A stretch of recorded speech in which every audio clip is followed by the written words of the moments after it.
तो कक्षा 8 का प्रश्न वाली 8.4 का प्रश्न नंबर 1 का तीसरा सवाल।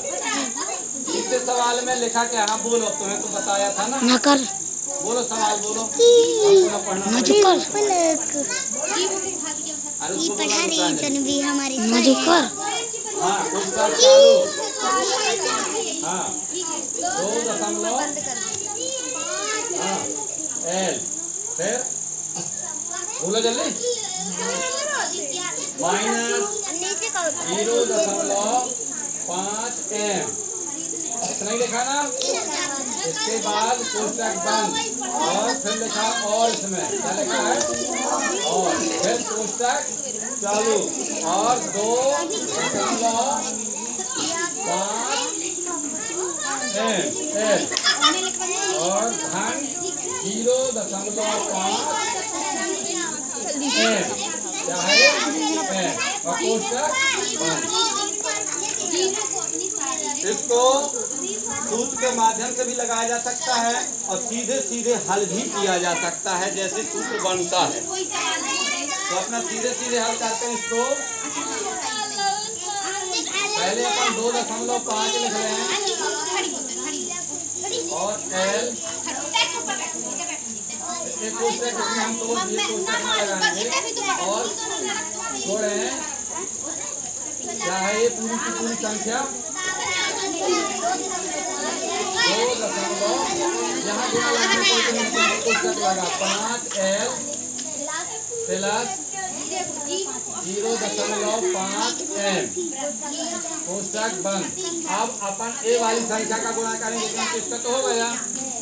अब यहाँ से ना कर रहे तो वहाँ जगह नहीं है 0. ये मान के चलो यहाँ लिख रहे हैं 0.5 M कोष्टक चालू 2.5 L प्लस 0.5 M और का मतलब गुणा ही होता है क्योंकि यहाँ बीच में कोई चीज नहीं है तो इसका मतलब कोष्टक है दोनों तरफ। इसका मतलब वो क्या है गुणा है। अब अपन इसका इसके साथ में गुणा करते हैं तो पहले इसको कर लें कोई हर्जा नहीं है। चलो इसी को शुरू में कर लें। यहाँ से लिखते हैं अब इसका बराबर जो यहाँ से आया वो यहाँ से आएगा इसका। तो 25 का 25 में करें तो कितना था 625। अब यहाँ 1.1 अंक के बाद यहाँ है अल्लाह ना करे हैं 2 अंकों के बाद दशमलव लग जाएगा। एल यहाँ है एल यहाँ है। एल के घात में कितना लिखा कहलाया बेटा? एल स्क्वायर में क्या है? कुछ है? कुछ नहीं है। जहाँ कुछ नहीं है वहाँ एक छिपा रहता है। किसी भी संख्या में अगर घात न लगे तो एक ही घात तो होता ही हो। तो अपन को एल घाते और एल दोनों का गुणा होगा तो एल का हो जाएगा स्क्वायर यानी घातें जुड़ जाती है। एक घात इसकी एक घात इसकी बराबर आ गए अपना 2। अब यहाँ पर लेते हैं धन का जी और इसके बाद अपन को धन का ही गुणा करना है इसलिए धन ही आ जाएगा। इसी को कहते हैं प्लस प्लस का भी धन का गुणा।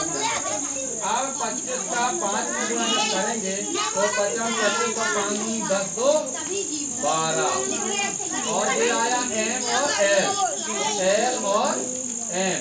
अब यहाँ हम भूल रहे हैं दशमलव यहाँ 1 अंक के बाद है और दशमलव 1 अंक के बाद यहाँ लगा हुआ इसलिए यहाँ कहाँ लगेगा दशमलव 1.25 कोई 25 बोला 25 ही बोलना है।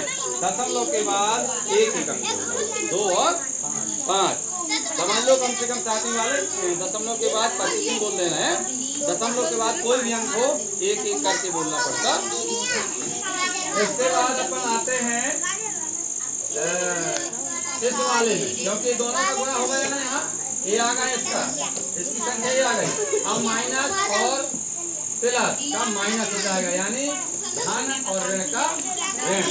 फिर आया इसका गुणा करेंगे वही 2.5 0.5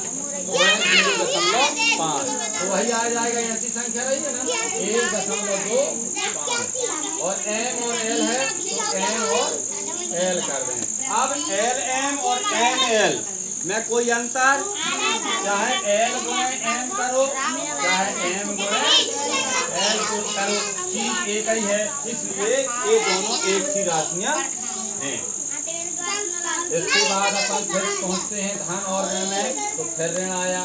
अब 0.5 एम एम, तो पहले इसका 5 में 25 माने 0.25 एम घाते 2 यानी एम स्क्वायर, एम घाते 2 यानी एम स्क्वायर हो गया।